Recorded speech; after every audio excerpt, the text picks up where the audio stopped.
জীবনের এমন কোন দিক নাই, এমন কোন কর্ম নাই যার আলোচনা ইসলামের মাঝে নাই। ইসলাম হলো কমপ্লিট কোড অফ লাইফ। ইসলাম হলো লাইফ প্রেসক্রিপশনের নাম। একজন ডাক্তার যখন ঔষধ লেখে, ঔষধ দিনে কয় বেলা খাওয়া লাগবে, খালি পেটে না ভরা পেটে, ওই ঔষধের সেবন বিধি মাত্রা সব লিখে দেয়। আর রোগী যদি সেটা ফলো করে ঔষধ সেবন করে, আশা করা যায় সুস্থ হবে। ইসলাম হলো লাইফ প্রেসক্রিপশন। ঘুম থেকে উঠে ঘুমাতে যাওয়া পর্যন্ত যত কাজ আমরা করব, কোরআন হাদিসে সব বলে দেয়া আছে। এটা যে ব্যক্তি অনুসরণ করবে, আশা করা যায় সে আল্লাহর জান্নাত পাবে। এজন্য ইসলামকে ৫ ওয়াক্ত নামাজের ভিতরে সীমাবদ্ধ করা যাবে না। দিনে ৫ বার নামাজে যাওয়াই ইসলাম, এটা যারা মনে করবে তারা ভুল করবে। এবং এই জাতীয় ভাবনা চিন্তার লোকই বেশি। তাই আমরা দেখি নামাজও পড়ে সুদেও টাকা লাগায়, ৫ ওয়াক্ত নামাজ পড়ে ঘোষ না দিলে পাইলে সিগনেচার করে না। নামাজি ওজনে কম দে, মালে বেজালো দে। সে মনে করছে নামাজটাই ইসলাম। তাই বাকি জীবনে যা মনে যা তাই করে, অথচ মন চাই জিন্দিগির নাম ইসলাম হতে পারে না। ইসলাম হলো আত্মসমর্পণ করার নাম, ঠিক নয় কি? আল্লাহ তাআলা আমাদেরকে যা বলবেন সব কিছু মেনে নেয়ার সিদ্ধান্ত নিয়ে কালেমা যে ব্যক্তি পড়লো, ওই কালেমাওয়ালার নাম হলো মুসলিম। আমার মন যেভাবে চায় সেভাবে চলবো, এ চিন্তা করে কোটিবার কালেমা পড়লো মুমিন হওয়া যাবে না। এজন্য আল্লাহ বলছেন, কুল ইন্না সালাতি ওয়া নুসুকি ওয়া মাহইয়ায়া ওয়া মামাতি লিল্লাহি রাব্বিল আলামিন লা শারীকা লাহু ওয়া বিযালিকা উমিরতু ওয়া আনা আউয়ালুল মুসলিমিন। ও নবী, আপনি বলে দিন, ঘোষণা করুন, মানুষকে শোনান।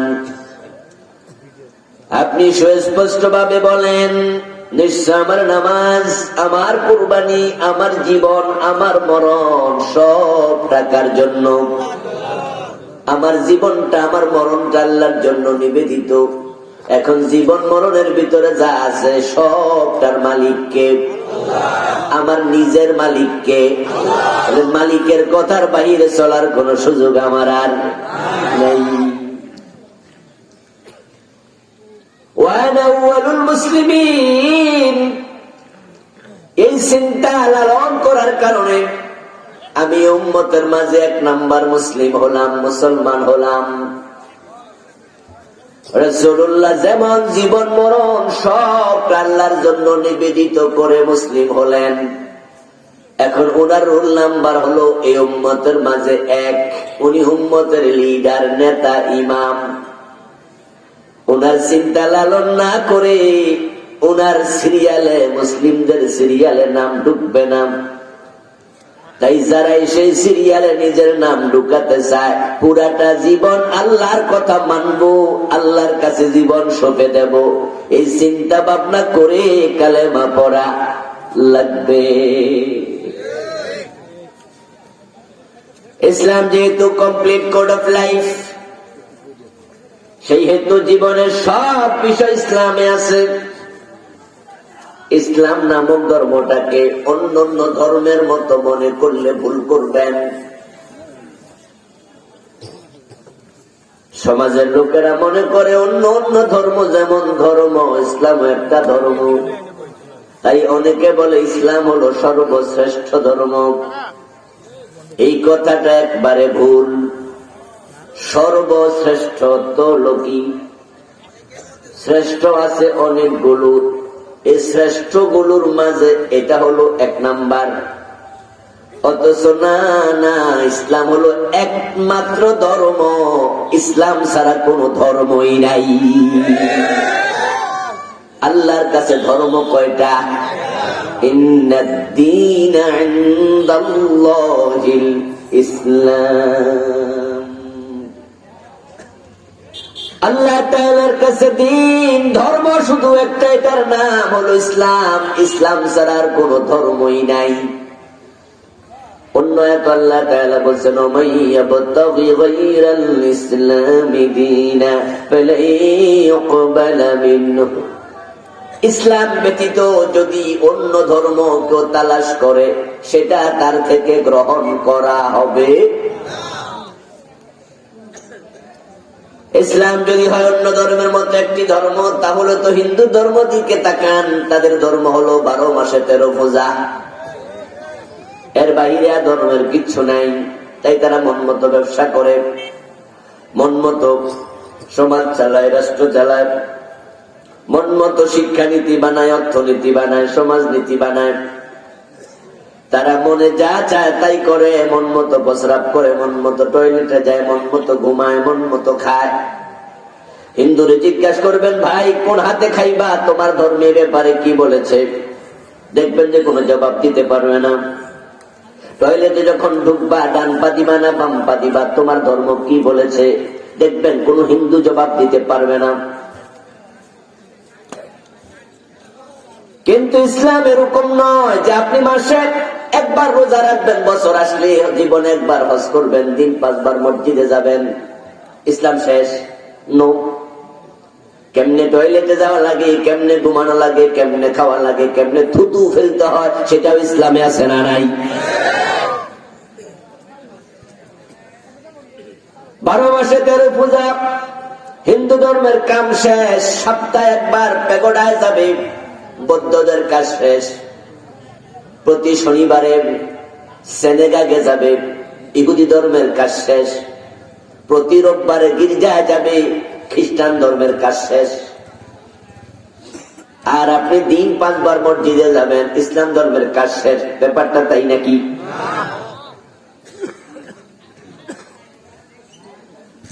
সূরা আন-নিসা 36 নম্বর আয়াতে আল্লাহ তাআলা 12টি বিষয় কথা বলেছেন, আমাদের জীবনের সাথে মৌলিকভাবে জড়িত। এই বিষয়গুলো থেকে আজকে কিছু কথা হবে।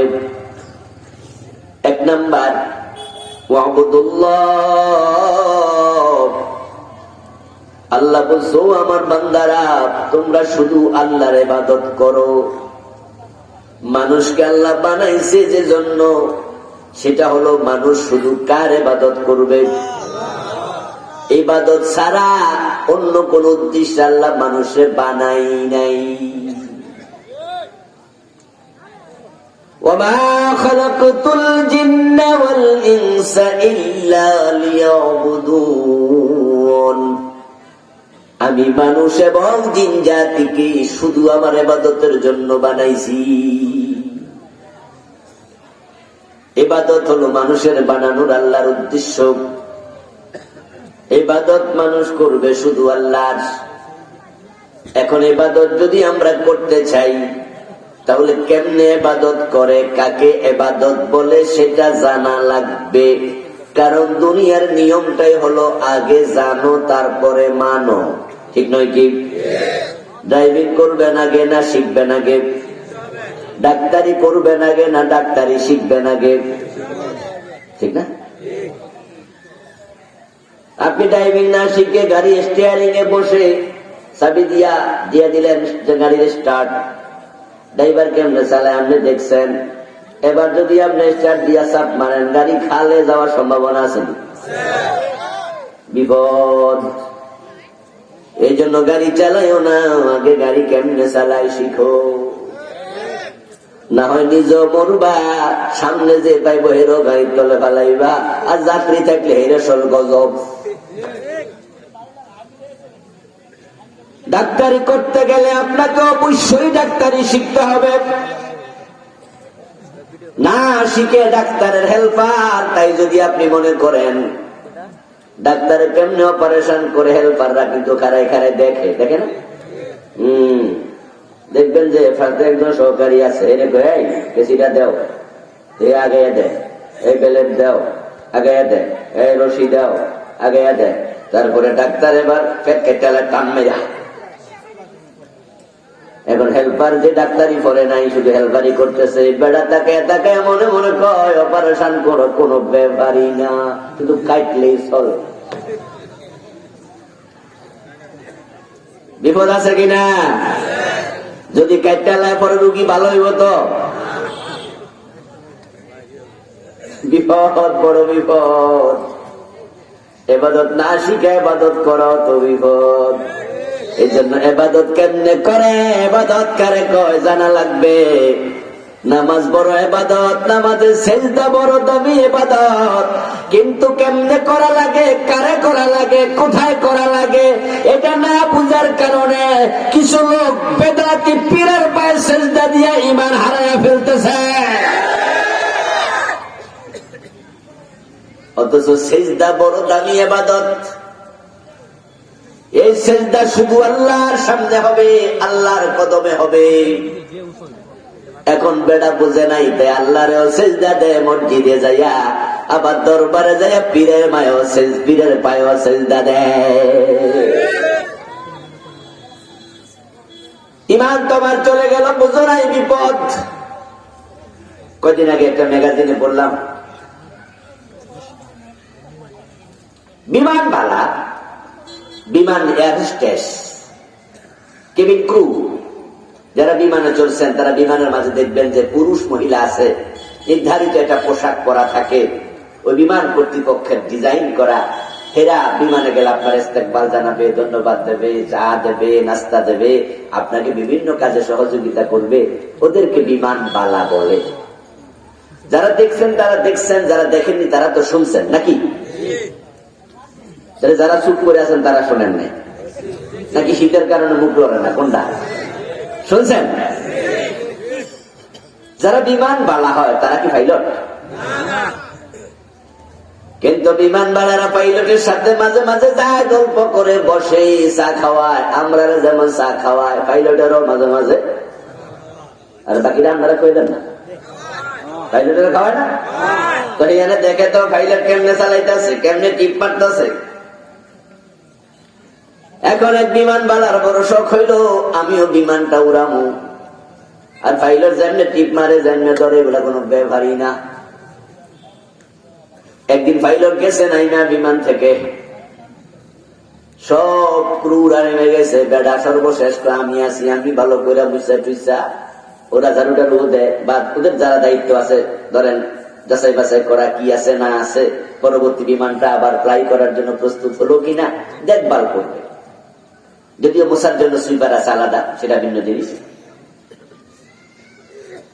সবার পরে নামবে এবার বিমান বিমানের ক্রু, আর এর মাথা তো আছে বিমান কেমনে চালে আমি আজকে দেখতে চালু। এখন বেডা পাইলো একটা ম্যাগাজিন, যেখানে লেখা আছে, ম্যাগাজিনের মাঝে লেখা আছে বিমান চালনার নীতি, পাইলটিং কেমনে পাইলট হয় তার জন্য কিছু বই আছে। আর বই তো থাকার স্বাভাবিক, যারা ডাক্তার হয় তাদের বই নেই, অ্যাডভোকেটের বই নেই, আমরা হুজুর আমরা আলাদা বই নেই। তো পাইলটের বই আসেনি, মাথা তো আছে, হে পাইলটই করবো। আর দাঁড়ায় দেখছে কেমনে চালায়। এখন বই গেছে পাইয়া, এবার তো খুশি, আজকে চালাইলাম। এখন লেখা আছে বিমান যদি চালাইতে চান, ইংরেজি সুন্দর করে লেখা, তাহলে আপনি অমুক জায়গায় টিপ দেন, তারপরে দিলে উড়বো, তারপরে দিলে উপরে, তারপরে দিলে এমনি, এরকম করে সে টিপা শুরু করছে। বিমানও চলা শুরু রানওয়েতে। আর মনে মনে খুশি, পাইলটই না পইল তো আমি বিমান চালাইতে পারি। রানওয়েতে বিমান চলছে, আবার টিপ মারছে, আর আকাশের দিকে উঠছে, আবার টিপ মারছে, তারপর বিমান এখন স্থির হইয়া গেছে। গতি 500 মাইল গতি 400 মাইল গতিতে চলছে, মনে মনে ভাবতেছে আইনা আবার নামাইয়া দিব। এখন পরের পৃষ্ঠা উল্টায় দেখে বিমান ল্যান্ডিং করার নিয়ম অন্য বইতে দেখুন।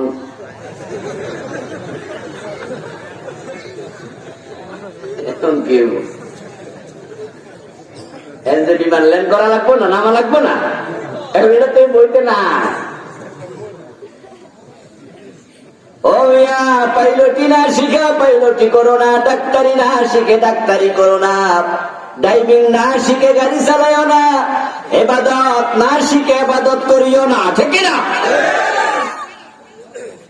এজন্য কোরআন মাজিদে আল্লাহ তাআলা সর্বপ্রথম যে আয়াত নাযিল করলেন, বিশ্ববাসীর জন্য প্রথম অর্ডার, প্রথম ইনস্ট্রাকশন আল্লাহর পক্ষ থেকে যেটা, সেটা ছিল ইকরা বিসমি রাব্বিকাল্লাযী খালাক। ও দুনিয়ার মানুষ, পড়ো পড়ো তোমাদের প্রভুর নামে, যিনি তোমাদেরকে সৃষ্টি করেছেন। পড়ো, এটা 1 নাম্বার কাজ। না পড়লে জানবে কেমনে? তাই তো কোরআনের প্রথম আয়াত হলো পড়ো, পড়লে জানতে পারবা। ইবাদত আপনি করতে হলে আগে ইবাদত সম্পর্কে জানুন। এখন বাংলাদেশের অধিকাংশ ইবাদতকারী জানেই না ইবাদত কাকে বলে। 5 জন ইংরেজি শিক্ষিত লোক আলাদা করুন, জিজ্ঞেস করুন নাউন কাকে বলে, প্রোনাউন কাকে বলে, অ্যাডজেক্টিভ কাকে বলে। দেখবেন 5 জন একই উত্তর দেবে, এটাকে নাউন বলে, ওইটাকে প্রোনাউন বলে। 5 জন আলেমকে আলাদা করুন, এসএম কাকে বলে, ফেইল কাকে বলে, হরফ কাকে বলে। 5 জন একই রকম উত্তর দেবে, এটা এসএম, এটা ফেইল, এটা হরফ। কারণ হচ্ছে এটা তাদের সাবজেক্ট। যারা ইংরেজি পড়ছে, জেনারেল শিক্ষিত, নাউন প্রোনাউন কাকে বলে তাদের বইতে আছে কিনা? যারা হুজুর হয়েছে, এসএম ফেইল কাকে বলে তাদের বইতে আছে কিনা? যে যার সাবজেক্টে সে তার সাবজেক্ট সম্পর্কে জানবে, এটা স্বাভাবিক। তাই উত্তর হবে একরকম। এবার ইবাদত নামক সাবজেক্ট আমাদের সবার, আমাদেরকে আল্লাহ বানাইছে ইবাদতের জন্য। 20, 30, 50, 80 বছর তো ইবাদতই করতেছি। এখান থেকে 10 জনকে আলাদা করে যদি এক এক করে প্রশ্ন করে ইবাদত কারে কর, 10 জনের উত্তর একরকম হবে না 10 রকম। কারণ ইবাদত সাবজেক্টটা সম্পর্কে পাবলিক জানেই না, শিখতে চায় না, না বুঝে ইবাদত করে। 30 বছর নামাজ পড়ে সূরা ফাতিহা বিশুদ্ধ ভাবে পারে না, এমন নামাজি আছে না নাই? 50 বছর নামাজ পড়েছে, কপালে কালো দাগ পর্যন্ত ফেলে দিয়েছে, অথচ এখনো সূরা ফাতিহাতে আল্লাহর কাছে কি চায়, কি বলে, সূরা ফাতিহার অর্থটাই জানে না। ইবাদত বন্ধু বুঝলাই না। এজন্যই তো বাংলাদেশে ইবাদতকারীদেরকে দেখে ডর লাগে, যে এটা কোন তালের ইবাদতকারী আল্লাহ জানে। তাই 5 ওয়াক্ত নামাজ পড়ে এমন লোক, যেই লোক আবার শত শত অন্যায়ের সাথে জড়িত। এত বড় দাড়ি, কত সুন্দর টুপি, অথচ রমজান আসার আগে ওই দাড়িওয়ালা টুপিওয়ালা ব্যবসায়ী দ্রব্য মূল্যের দাম বাড়াইয়া দেয়। এই লোকটাই আবার মাগরিবের সময় ইফতারির আয়োজন করে মানুষের ডাকে ইফতার খাইয়া দেয়। পাবলিকের ইফতারের আইটেমের দাম বাড়াইয়া 12টা বাজায় দিয়া এই বেটা আবার ওই টাকা দিয়ে ইফতার করাইয়া জান্নাত খোঁজে। আজিব। এই দাড়িওয়ালা, এই টুপিওয়ালা লোক, এই নামাজি, এই ভালো মানুষটা, সে আবার অন্যের হক নষ্ট করে। এই লোকটাই বাপ মরে গেছে 10 বছর আগে, বোনের সম্পদ দেয় না, এই নামাজি ভাইটা তার বোনের সম্পদ জোর করে দখল করছে। আশ্চর্য ইবাদতকারী। ওমরা হজে যায়, হজ করতে যায়, সিনেমার নায়ক সিনেমার নায়িকা হজ করতে যায়, ওমরা করতে যায়, হজ ওমরা করে এসে আবার কাপড় খুলে সিনেমাতে অভিনয় শুরু করে। আশ্চর্য ইবাদতকারী, আশ্চর্য হাজি।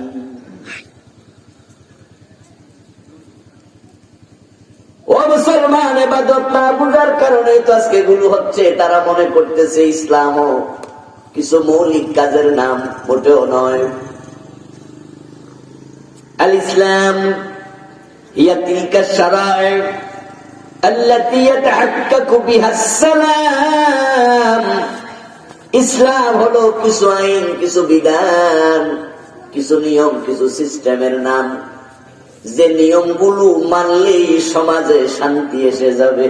ইসলামের মাঝে আছে নামাজ পড়ো, ওই ইসলামের মাঝে আছে চোর ধরে হাত কাটো, ইসলামের মাঝে আছে রোজা রাখো, ওই ইসলামের মাঝে আছে মদ পান করলে 80 বেদ দেও, ইসলামের মাঝে আছে হজ করো, ওই ইসলামের মাঝে আছে জেনা করলে পাথর মারো, ইসলামের মাঝে আছে যাকাত দাও, ওই ইসলামের মাঝে আছে আল্লাহর আইনে দেশ চালাও।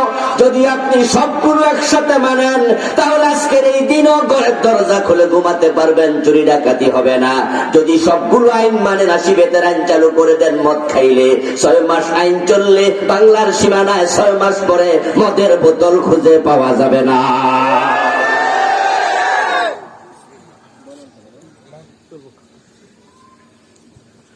300 জন নির্বাচিত এমপি যারা ভোটে নির্বাচিত হয়, এছাড়া আরো আছে কিছু মনোনীত এমপি, মহিলা কোটায়, এ কোটা, ওই কোটায়। এই যে প্রায় 350-র মতো এমপি সংসদের ভিতরে আছে, যারা সেখানে বসে বসে আইন বানাচ্ছে।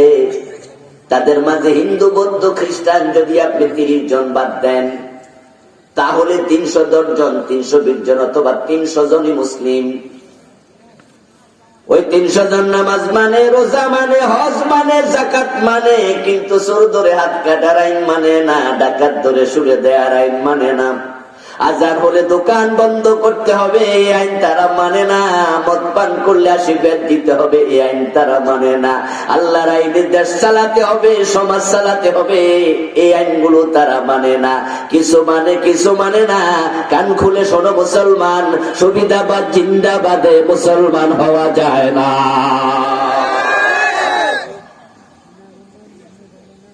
ইবাদত না বুঝার কারণে আংশিক ইসলাম মেনে তারা ভাবছে জান্নাতি হবে, অথচ তা মোটেও নয়। আল্লাহর বক্তব্য, দুখুলু ফিস সিলমি কাফা, ইসলাম যারা গ্রহণ করেছো তারা ইসলামে পরিপূর্ণ প্রবেশ করো। আল্লাহর ইবাদত মানে কি? ইবাদত শব্দটি আব্দুল শব্দ থেকে এসেছে। আব্দুল শব্দের অর্থ হলো চাকর, গোলাম। আব্দুল শব্দের অর্থ হলো যেই লোক অন্যের অধীনে থাকবে, অধীনস্থ। চাকর, গোলাম, দাস। আর ইবাদত মানে চাকরি, গোলামি, দাসত্ব, অধীনতা। এখন আমরা হলাম আব্দ, আমরা হলাম গোলাম। এবার আপনাদের কাছ থেকে একটু জানতে চাই, গোলাম কি মালিক হয় না মালিক ভিন্ন জন? ইয়েস, গোলাম তো মালিক না। আর সে যদি মালিক হতো তাকে গোলাম বলা হতো না। গোলাম শব্দের ভিতরে বোঝা যায় তার একজন মালিক আছে, নাকি এমন না ব্যাপারটা? গোলাম শব্দ দিয়ে বোঝা যায় তার একজন মালিক, কারণ সে মালিক হলে তাকে গোলামই বলা হতো না। এবার বলুন তো, বাংলাদেশে আমরা যে 18 কোটি মানুষ আছি, আমরা কি মালিক না গোলাম? জোরে বলেন।